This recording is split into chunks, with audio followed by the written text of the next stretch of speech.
Sahabat, jika kita ingin memahami sejarah sebuah bangsa, sejarah sebuah negara, maka bacalah sastra utama negara itu.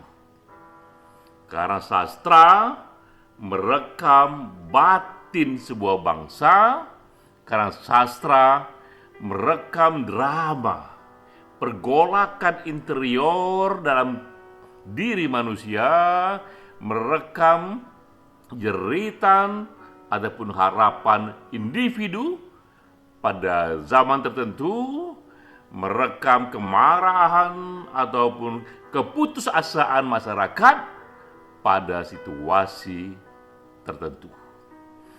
Ini pengantar untuk webinar kita kali ini yang diselenggarakan oleh komunitas puisi esai ASEAN yang ke-9. Topiknya adalah sastra, nasionalisme, dan kebangsaan. Pembicaranya sahabat kita Dr.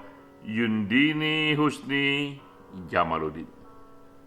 Peran saya memperkaya topik ini dengan mengangkat isu betapa sekarang ini kita merindukan hadirnya kembali sastra yang mengubah masyarakat, sastra yang kembali menggugah isu-isu nasionalisme, isu-isu kebangsaan yang relevan dengan situasi masa kini.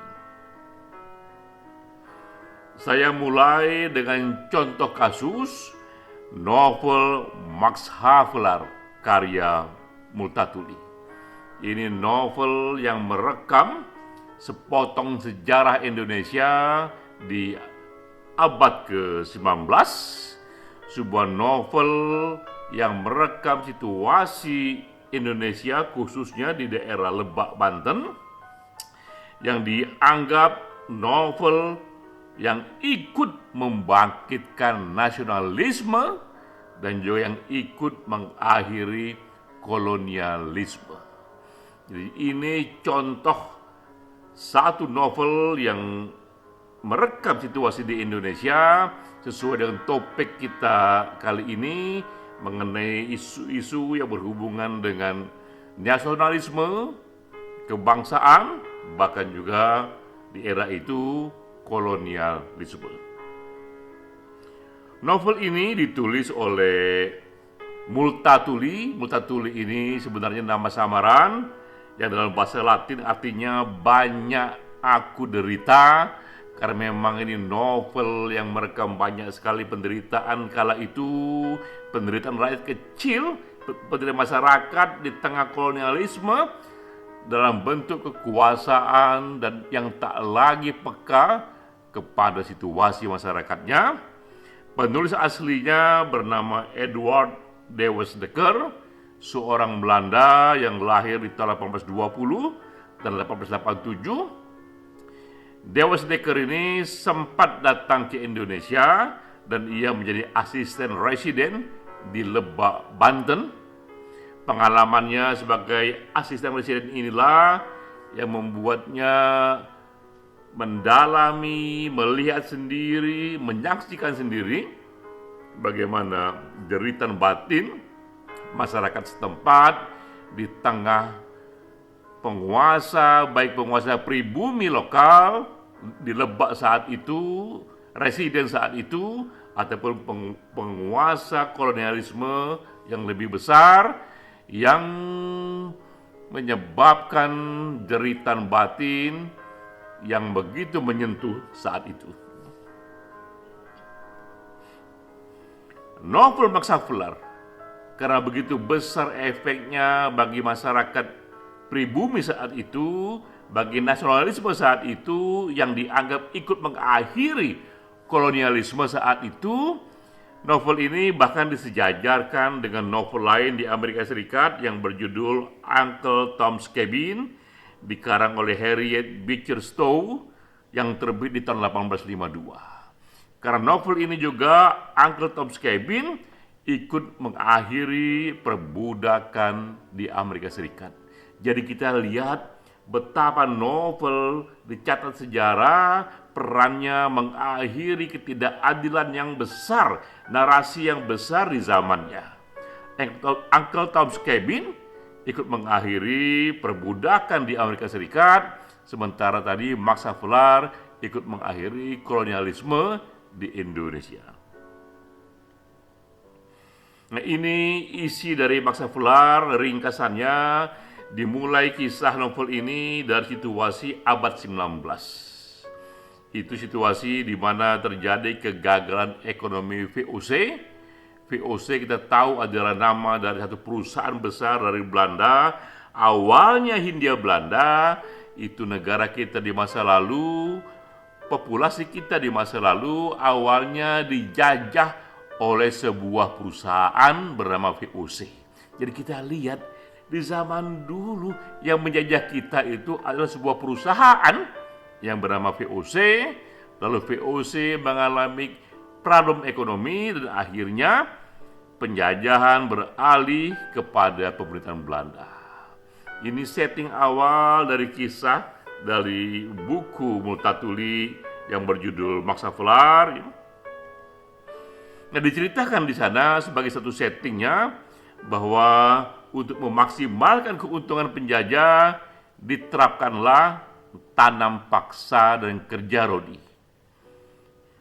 Penjajah menerapkan satu kebijakan bahwa petani dimanapun mereka dipaksa untuk menanam satu jenis tanaman yang dianggap memberikan keuntungan terbesar di zamannya.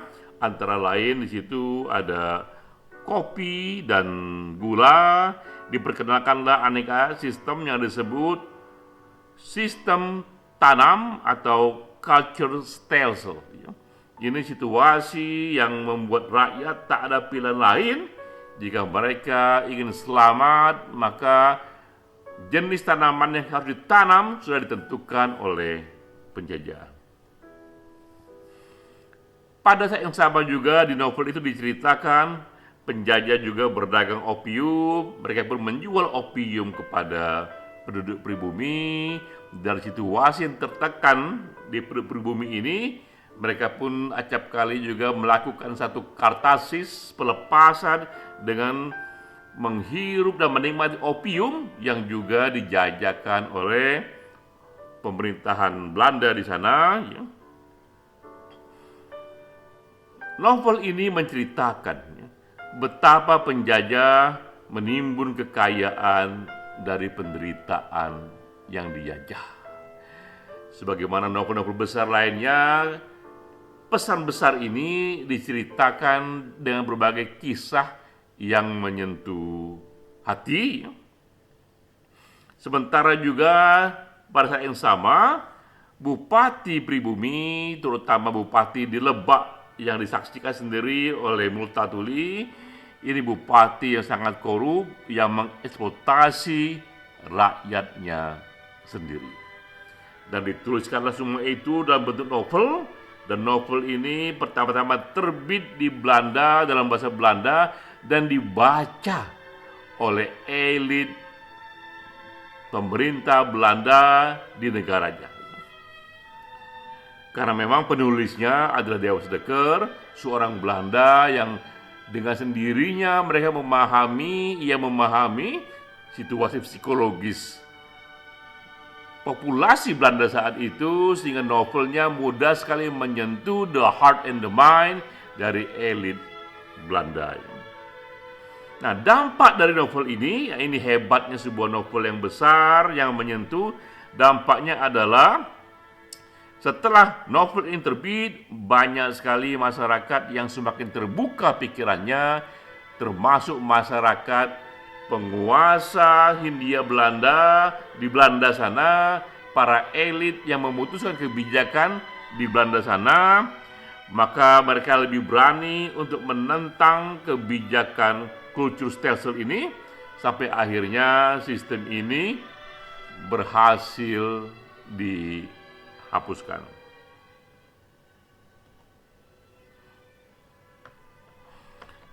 Inilah situasi yang sampai kepada pemerintahan Belanda bahwa adanya penyelewengan kekuasaan di sana, rakyat diperas untuk kekayaan Belanda, sementara pribumi disisakan sedikit saja agar tidak mati. Di suasana ini begitu kuat disampaikan dengan cara yang menyentuh, sehingga akhirnya lahirlah politik etis, yaitu politik balas budi untuk turut mensejahterakan dan mencerdaskan pribumi. Jadi kita lihat efek dari sebuah novel yang menceritakan betapa kekayaan pemerintah Belanda saat itu didapatkan dari eksploitasi dan penderitaan kaum pribumi. Akibatnya lahirlah satu respon yang besar sekali dari penduduk, terutama penguasa dari elit pemerintahan di sana, untuk mengubah kebijakannya. Saatnya mereka berpikir Hindia Belanda tak hanya menjadi tempat mereka memaksimalkan profit, tapi juga tempat mereka berbalas budi dengan cara ikut mengangkat peradaban pribumi. Salah satunya adalah dengan memperkenalkan pendidikan bagi kaum pribumi. Nah, inilah hebatnya sejarawan mencatat bahwa sastrawan ini, Multatuli ini, Dewes Dekker ini ikut mengubah kebijakan penjajah kepada politik etis, ya. Lalu kemudian melalui politik etis ini diperkenalkanlah pendidikan untuk kaum pribumi, terutama elit pribumi, dan lahirlah generasi kaum terpelajar di sana. Bung Karno, Bung Hatta, Syahrir, mereka semua lahir dari kebijakan politik etis. Karena itu mereka menikmati informasi modern, ideologi modern, dan dari sanalah kemudian lahir nasionalisme. Dan inilah situasinya, politik etis yang diterapkan pemerintah Belanda justru akhirnya melahirkan perlawanan dari mereka yang menikmati pendidikan masa itu dan ikut mengakhiri kolonialisme. Begitu hebat peran novel ini, peran dari Multatuli ini, maka di tahun 2018 berdirilah sebuah museum di Lebak sana yang diberi nama Museum Multatuli. Masyarakat Lebak di Banten, bahkan Indonesia secara umum sebenarnya memang berhutang budi kepada Multatuli karena ia sempat merekam satu penderitaan yang alang kepalang di Indonesia saat itu, dan itu telah menyentuh para elit penjajah Belanda untuk mengubah kebijakannya. Di masa kini, ketika kita kembali merenungkan soal sastra, nasionalisme, dan kebangsaan, kita teringat kepada dua novel besar ini, Uncle Tom's Cabin yang ikut mengubah perbudakan di Amerika, dan Max Havelaar yang ikut mengubah kolonialisme di Indonesia. Maka kita merindukan kembali tampilnya sastra-sastra besar seperti ini yang ikut merekam zamannya dan kemudian ikut mengubah zamannya. Efeknya pun terasa dalam pertemuan komunitas puisi esai. Ini peristiwa yang baru saja terjadi. Kami berkumpul dari Aceh sampai Sulawesi Utara di Jakarta. Para penyair dari berbagai daerah sana berkumpul untuk 10 tahun komunitas puisi esai. Dan sekali lagi di sana juga muncul kerinduan agar sastra, khususnya puisi, kembali merekam batin dan isu-isu zamannya yang dalam setting isu-isu besar, isu-isu kebangsaan yang relevan di masa kini. Salah satunya adalah hak asasi manusia. Maka ditekadkanlah di sana, puisi esai akan ikut mengisi kerinduan ini, menyuarakan isu hak asasi manusia melalui puisi. Jadi para sahabat sekalian, Demikianlah kita melihat bahwa sudah dicontohkan dalam sejarah hadirnya buku-buku sastra besar seperti Max Havelaar tadi, dan kita tahu dalam buku-buku besar itu karena ia merekam sejarah sebuah bangsa, maka untuk memahami sebuah bangsa dapat kita baca sastra utama. Dan kita tahu yang perlu direkam tidak hanya masa lalu, tapi juga peristiwa-peristiwa kebangsaan, peristiwa-peristiwa nasionalisme masa kini, salah satunya adalah isu-isu hak asasi manusia. Salam.